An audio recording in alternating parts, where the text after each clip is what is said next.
ট্রেডিংয়ের ক্ষেত্রে মাইন্ডসেট খুব ইম্পর্ট্যান্ট একটা বিষয়, আর এই মাইন্ডসেট কন্ট্রোল হয় ইমোশন থেকে।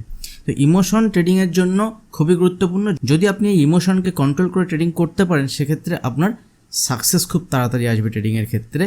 এর আগের সাইকোলজি নিয়ে ভিডিওতে আমি 4টে ডিফারেন্ট সাইকোলজি আপনাদের সঙ্গে ডিসকাস করেছি এবং সেগুলোকে কীভাবে আপনি ওভারকাম করতে পারেন সেগুলো ডিটেলসে আমি শেয়ার করেছি। আপনারা এখনও যারা ওই ভিডিও দেখেননি, তাহলে ওই 4টে ভিডিও দেখুন এবং এখনও 3-4টে ভিডিও আসবে এই সিরিজের।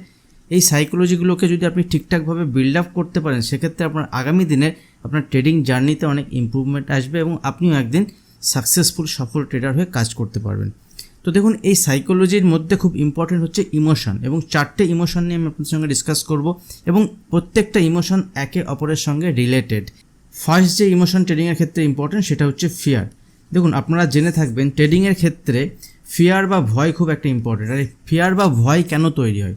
দেখুন, ট্রেডিংয়ের ফিয়ার বা ভয় তৈরি হয় তার কারণ হচ্ছে যখন আপনি ট্রেডিং নিচ্ছেন, সেখানে ট্রেডিং নেওয়ার পরে উপরের দিকে যাবে না নিচের দিকে যাবে এটার উপরে আপনার কন্ট্রোল থাকে না। আপনার ইনিশিয়ালি মনে হয় যে ট্রেডিং তো নিলাম, এবার এখান থেকে যদি উপরের দিকে মুভমেন্ট হয় তাহলে কতটা যেতে পারে, যদি নিচের দিকে মুভমেন্ট হয় কতটা যেতে পারে, এবং আমি কোথায় প্রফিট বুক করব, এগুলো কিছুই আপনার জানা থাকে না।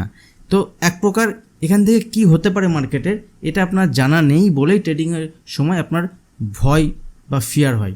এবং এই ভয় বা ফিয়ারকে কন্ট্রোল আপনি তখনই করতে পারবেন যদি ট্রেডিং নেওয়ার আগে আপনার একটা প্ল্যান থাকে। প্রথমেই আপনাকে একটা প্রিডিফাইন্ড প্ল্যান বানাতে হবে যে এই ট্রেডিংয়ে আমি কেন এন্ট্রি নিচ্ছি, এবং এই ট্রেডিংয়ে এন্ট্রি নেওয়ার পরে ধরুন আমি বাই সাইডে এন্ট্রি নিলাম, তো বাই সাইডে কেন এন্ট্রি নিলাম, এবং সেখানে উইথ লজিক যখন আমি এন্ট্রি নিলাম, যদি এখান থেকে ট্রেডিং আমার দিকে না যায়, স্টকের মুভমেন্ট যদি আমার দিকে না হয়, সেক্ষেত্রে আমার এখানে স্টপ লস কোথায় থাকবে। যদি এই সবগুলো বিষয় যদি আমার কন্ট্রোলে থাকে, আমার যদি জানা থাকে, তাহলে এখানে ট্রেডিং নিয়ে আমার ভয় হবে না, কারণ আমি জানি আমার এখানে কতটুকু লস হতে পারে। কিন্তু ইনিশিয়ালি কী করেন ট্রেডাররা, সে যখন ট্রেড নেয়, ট্রেড নেওয়ার পরে তার এখানে কোনো প্ল্যান থাকে না যে ট্রেড নেওয়ার পরে তার কোথায় এক্সিট পয়েন্ট হবে, যদি উপরের দিকে মুভমেন্ট হয় কোথায় সে প্রফিট বুক করবে সেটাও জানা থাকে না। এই জন্য উপরের দিকে গিয়ে অনেকটা দূর যাওয়ার পরে হয়তো বা নিচে চলে আসে। এটা অনেকবার তার সঙ্গে প্রিভিয়াস টাইমে হয়। তার ফলে তার মধ্যে একটা ভয় কাজ করে, ট্রেডিং তো নিলাম, নেওয়ার পরে এখান থেকে কেমন মুভমেন্ট হবে, তো তার কারণেই সেখান থেকে তারা খুব অল্প প্রফিট নিয়ে বেরিয়ে যান। নেক্সট যে ইম্পর্টেন্ট ইমোশন, দ্যাট মিনস যেটা খুব ইম্পর্টেন্ট পয়েন্ট, সেটা হচ্ছে গ্রিড। গ্রিড মানে হচ্ছে লোভ। দেখুন, লোভ তো নর্মাল, লোভ সবারই থাকে, লোভ আমারও আছে, লোভ আপনারও আছে। নর্মাল লোভ থাকা সবারই ঠিক আছে, এবং লোভ আছে বলে আমরা স্টক মার্কেটে কাজ করছি বা যে কোনো কাজ করছি বা যে কোনো বিজনেস করছি। লোভটা স্বাভাবিক, বাট স্টক মার্কেটের ক্ষেত্রে কি হয়, যখন আপনি কোনো ট্রেড নিচ্ছেন, যদি আপনার ট্রেডিং প্ল্যান না থাকে, সেক্ষেত্রে এখান থেকে যখন উপরের দিকে মুভমেন্ট হয়, সেখানে উপরে যাওয়ার পরে যখন ধরুন আপনি কোনো একটা অপশান নিফটিতে কিনেছেন বা ধরুন কোনো একটা স্টক কিনেছেন, যে স্টকের উপরের দিকে মুভমেন্ট হচ্ছে, ধরুন 20% মুভমেন্ট হয়েছে, 30% মুভমেন্ট হয়েছে, হওয়ার পরে স্টক আস্তে আস্তে ওখান থেকে নিচের দিকে ফল হচ্ছে। বাট ইনিশিয়ালি যদি আপনার এখানে প্ল্যান না থাকে যে আমি 100 রুপিজে একটা কল অপশন বাই করলাম বা একটা পুট অপশন বাই করলাম, এটা যদি 140 যায় বা 120 যায় বা 130 যায়, ডিফারেন্ট মার্কেট কন্ডিশনে এর মুভমেন্ট ডিফারেন্ট হতে পারে, বা এখান থেকে যদি 200 যায়, সেক্ষেত্রে আমি কীভাবে প্রফিট বুক করব। যদি আমার ইনিশিয়ালি এটা থাকে, তাহলে আমি উপরে যখন যাবে, যখন প্রফিট বুকিং লেভেল আসবে, সেখানে আমি প্রফিট বুক করতে পারবো। কিন্তু জেনারেলি কি হয়, যখন কোনো ব্যক্তি এখানে ট্রেড নেন, 100 টাকার কোনো একটা স্টক বা 100 টাকার কোনো একটা অপশানে যখন বাই করেন, যখন 120 যায় তখন সে ভালো লাগে তার, কারণ প্রফিট সে দেখতে পাচ্ছে, তার ফিলিংস ভালো লাগে। সেখান থেকে 130 যায়, ফিলিংস ভালো লাগে। বাট সেখান থেকে যখন নিচে আসে, তখন সে প্রফিটটা বুক করতে পারে না, এবং আলটিমেট হয়তো সে 95-এ প্রফিট বুক করে বা 80-তে প্রফিট বুক করে বা 70-তে প্রফিট বুক করে। তো এটা কেন হয়? বিকজ অফ লোভ। লোভ অল্প স্বাভাবিক থাকা খুবই ভালো, কিন্তু যদি বেশি লোভ হয় সেটা কিন্তু কোনোদিনই ভালো নয়। আপনাকে আগে থেকে যদি ট্রেডিং প্ল্যান থাকে, আগে থেকে যদি আপনার সেট আপ থাকে যে আমি এই লেভেলে গেলে বুক করব, তাহলে সেই লোভের কারণে আপনার এখানে লস হবে না। যখনই এই লোভের কারণে আপনার লস হতে থাকবে, ধরুন আমি উপরের দিকে প্রফিট নিতে পারছেন না, বা ধরুন ভয়ের জন্য আপনি খুব তাড়াতাড়ি প্রফিট বুক করে নিচ্ছেন। দেখুন, প্রফিট বুক তাড়াতাড়ি কখন করবেন, ধরুন 100 টাকার জিনিস 110 টাকা গেল বা 105 টাকা গেল, আপনি সঙ্গে সঙ্গে প্রফিট বুক করে নিলেন। দেখুন, সেটআপের উপর ডিপেন্ড করে, কোন সেটআপের উপর বেস করে আপনি ট্রেড নিয়েছেন। তো টোটালি ডিপেন্ডস আপন দ্য প্ল্যানের উপর ডিপেন্ড করছে যে আপনি কোথায় প্রফিট বুক করছেন। তো ধরুন কোনো একটা ট্রেড নিলেন, এখানে যে 100 টাকায় বাই করে 110-এ আপনি সেল করে দিলেন, বা ধরুন 100 টাকায় বাই করে 105-এ আপনি সেল করে দিলেন। কিন্তু আপনার মনে হচ্ছিল না, আমি পরে বলছি আপনার মনে হচ্ছিল যে এখান থেকে প্রাইস 120 যেতে পারে, 130 যেতে পারে, প্রথমে আপনি ভেবেছিলেন। এটা একটা নর্মাল সাইকোলজি ছিল যে নর্মালি ভেবেছিলেন যে এখান থেকে আমি এরকম করবো, বাট আপনার যেহেতু স্ট্রং ভিউ ছিল না, স্ট্রং প্ল্যান ছিল না, সেজন্য যখন 105-এ এসছে তখন আপনি প্রফিট বুক করে নিয়েছেন বিকজ অফ ফিয়ার। আর এখানে লোভ এত বেশি ছিল যে 120 130 গিয়েও সেখান থেকে আপনি প্রফিট বুক করতে পারেননি। তো এই দুটো কারণে ফিয়ার এবং গ্রিড, দ্যাট মিন্স ভয় এবং লোভ থেকে মার্কেটে আরেকটা জিনিস তৈরি হয় যেটা খুব ইম্পর্ট্যান্ট ইমোশনের মধ্যে পড়ে, সেটা হচ্ছে রিগ্রিট।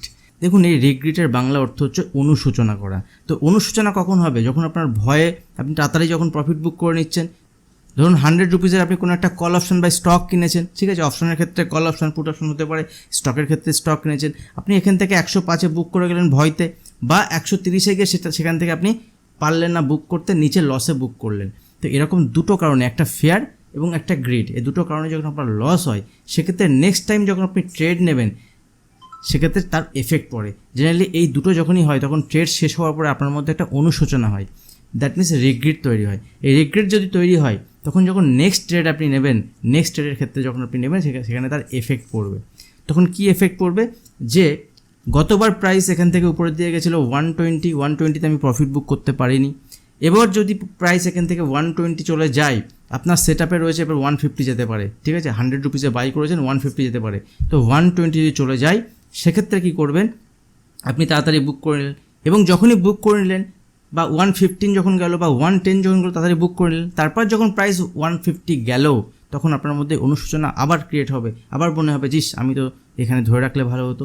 তখন আপনি আবার এখানে যখন 140-150 কাছাকাছি বাই করবেন, দ্যাট মিনস যেখানে প্রফিট বুকিংয়ের অ্যাকচুয়াল জায়গা সেখানে যখন আপনি এই রিগ্রেট বা অনুশোচনা করে আবার বাই করতে যাবেন, দেখবেন সেখান থেকে প্রাইসের আবার ফল হতে স্টার্ট করবে।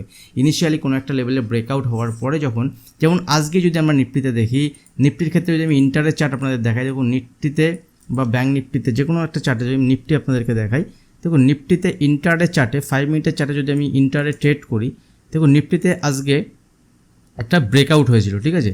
এই ব্রেকআউটের বেসিসে যদি এখানে কেউ বাই করে, তার যদি প্ল্যান থাকে, দেখুন প্ল্যান কী ছিল এখান থেকে, নর্মালি যদি এখান থেকে কেউ একজন ট্রেন লাইন ড্র করে, সকাল থেকে এই ট্রেন লাইনটা ফলো করছিল নিফটি, ঠিক আছে, এবং যখনই এখান থেকে নিচের লেভেল থেকে, দেখুন এখানে নিচের লেভেল থেকে একটা বড় ক্যান্ডেল, রেড ক্যান্ডেল, তারপরে এখানে একটা গ্রিন ক্যান্ডেল, যখনই গ্রিন ক্যান্ডেলকে ব্রেক করেছে, ট্রেন লাইনকে ব্রেক করেছে, কেউ যদি এখানে বাই করে, এবং এই লেভেল ছিল 19,280 19,290 লেভেল, তাহলে উপরের দিকে সে এখান থেকে 19,330 340 লেভেলে এখানে প্রফিট বুক করবে। কিন্তু কেউ যদি মনে করে যে এই লেভেল আমি বাই করতে পারলাম না, তারপরে দেখুন এই লেভেল যখন ব্রেক হয়েছে, ঠিক আছে, দিনের হাই যখন ব্রেক হয়েছে, তখন যদি কেউ বাই করতে না পারে, এখন যদি সে এই লেভেলে গিয়ে মনে করে যে এখান থেকে 360 350 চলে এসছে, এখানে আমি বাই করব, কারণ আমি এখানে বাই করতে পারিনি, এখানে বাই করতে পারিনি, তো এখানে যদি কেউ বাই করে এখান থেকে দেখুন তারপরে মার্কেটে ফল এসছে।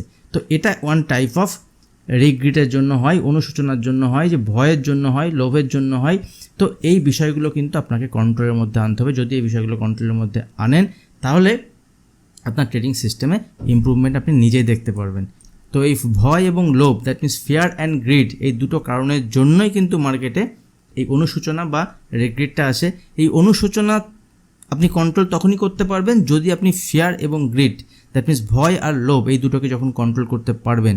তো খুব ইম্পর্টেন্ট বিষয় ট্রেডিংয়ের ক্ষেত্রে, এটা 99% ট্রেডারদের মধ্যে হয়ে থাকে, বিশেষ করে যারা নতুন মার্কেটে 2-6 মাস আসেন তাদের ক্ষেত্রে হয়ে থাকেন। যদি আপনার ট্রেডিং সেট আপ খুব স্ট্রং না হয়, যদি আপনার ট্রেডিং প্ল্যান না হয়, আপনি কোন সেট আপের উপরে বেস করে কাজ করছেন, যদি আপনার নিজস্ব কোনো সেট আপ না থাকে, দেখুন আপনি এখানে শুনুন, ওখানে শুনুন, ওখান থেকে টিপস নিন, বাট আপনার নিজস্ব একটা প্ল্যান থাকা চাই, যার কারণ আপনার রিস্ক নেওয়ার রেশিও আলাদা, প্রত্যেকের রিস্ক নেওয়ার রেশিও মার্কেটে আলাদা হয়। যখন আমি ট্রেড করছি আমার রিস্ক নেওয়ার রেশিও আলাদা, আপনি ট্রেড করছেন আপনার রিস্ক নেওয়ার রেশিও আলাদা, আর একজন ট্রেড করছে তার রিস্ক নেওয়ার রেশিও আলাদা, প্রত্যেকের ক্যাপিটাল আলাদা। সেক্ষেত্রে যেখান থেকে শুনি, যেখান থেকে যা করি, অ্যানালিসিস আলটিমেট আমাকেই করতে হবে যখন আমি ট্রেড নেব। এটা যদি আপনি না করতে পারেন তাহলে আপনার ট্রেডিংয়ে সাকসেস পাওয়া খুবই মুশকিলের ব্যাপার। এটাকে আপনাকে মাথায় রাখতে হবে, এই জন্য আপনাকে ট্রেডিংটা বুঝতে হবে, এখান থেকে ওখান থেকে যেখান থেকে পারেন আপনাকে বুঝে একটা সেট আপ তৈরি করতে হবে। নেক্সট যে গুরুত্বপূর্ণ ইমোশন সেটা হচ্ছে আশা, তার মানে হোপ। এই হোপ ট্রেডিং কিন্তু খুবই খারাপ জিনিস। মার্কেটে যারা নতুন ট্রেডার যখন আসেন, 2 মাস 3 মাস 6 মাস যখন তারা আসেন, তখন কিন্তু এই হোপ ট্রেডিংয়ের জন্যই তারা মার্কেটে ম্যাক্সিমাম লস করে। যেমন ধরুন হোপ ট্রেডিংটা কেমন, অনেকের ধরুন মনে হচ্ছে প্রাইস একটা লেভেলের মধ্যে ট্রেড করছে, তো এখান থেকে 2 ধরনের লোক থাকে, একজন বায়ার থাকে, একজন সেলার থাকে। ধরুন 100 রুপিস এখানে প্রাইস চলছে স্টকের, তো এখান থেকে মনে হলো আমি এখান থেকে প্রাইস উপরে যাবে। তো প্রাইস যদি এখান থেকে উপরে যায়, প্রাইস যদি এখান থেকে উপরে যায় তাহলে আমি বাই করব, ঠিক আছে। আমি বাই করলাম, কোনো কারণে প্রাইস উপরে একটুখানি যাওয়ার পরে ধরুন এখান থেকে 102 বা 103 যদি যাওয়ার পরে ধরুন প্রাইস নিচে আসতে স্টার্ট করলো। এক্ষেত্রে ইনিশিয়ালি আমি যখন ট্রেড নিয়েছিলাম সেক্ষেত্রে আমি একটি স্টপ লস ভেবেছিলাম, যেখান থেকে যদি 95 চলে আসে সেক্ষেত্রে আমি একটি স্টপ লস ইউজ করবো, বা 92তে আমি একটা স্টপ লস ইউজ করবো। এই স্টপ লসের বেসিসে আমি বেরিয়ে যাব।